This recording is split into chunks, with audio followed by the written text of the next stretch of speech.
The Rumble in the Jungle Volume 1, Chicago and Lamont, is set to commence next month. So let's look at what the events look like to make sure that we're meeting standards and flowing through the events in the appropriate way. So our first event, event number 1A, is going to be the Gorilla. This event is 9 minutes long, and the score is going to be max load. So it will be the heaviest load lifted by athlete 1, plus the heaviest load lifted by athlete number 2.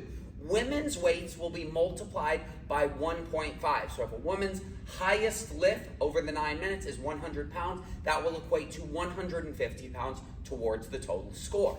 Athlete number 1 will be performing a 3-rep max hang squat clean. So Ross is here to demo. To start the hang squat clean, he must first, that's a snatch. Are you gonna snatch it? Oh my God.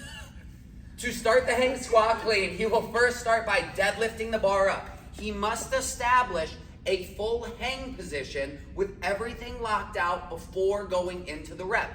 When he goes to hit his first clean, he may power clean the bar and then front squat it to fulfill the requirements of the squat clean, or he can squat clean under the bar. What we are looking for, regardless of how he completes the rep, is that the bar starts at the hip and then, pause on the bottom of the squat, and then when he hits the squat position, his hip crease is down below the top of his knee, then he comes out to a full lock at the top. Now, in between reps, he can bring it back to the hip, he can tuck it in the hip to regrip if he wants, he can hold here for as long as he pleases or in the rack for as long as he pleases, but he must keep the bar in his hands over the duration of the full lift. We're also looking for, once he finishes each lift,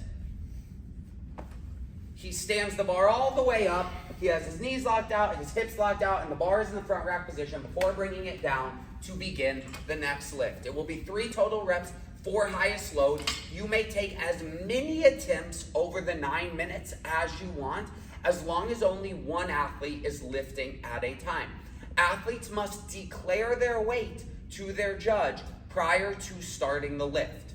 Now, athlete number 2 will be working a 2-rep max hang power clean. So starts the same way. Ross would start by lifting up to that hang position, establishing his lockout. From there, he must simply pop the bar up to get it onto his shoulders, and then he locks everything out before bringing it down to the hip and starting his next rep. The requirement for a power clean simply means that his hips may not drop below his knees at any point in the lift, but he can catch the power clean relatively low as it gets heavier. If he wants to get under it, he can pop, he can get under it and stand it back up as long as he never descends below parallel.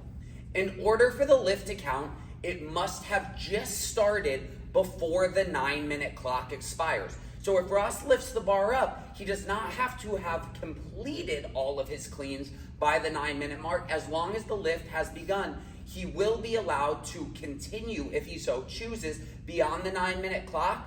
But event 1B starts following 1A, so he will be working into his rest or lapse time between the 2 events. Finally, athletes will only have 1 bar at each station. A male bar for male teams, a female bar for female teams, or male-female teams will be allotted 2 barbells, 1 for the male and 1 for the female.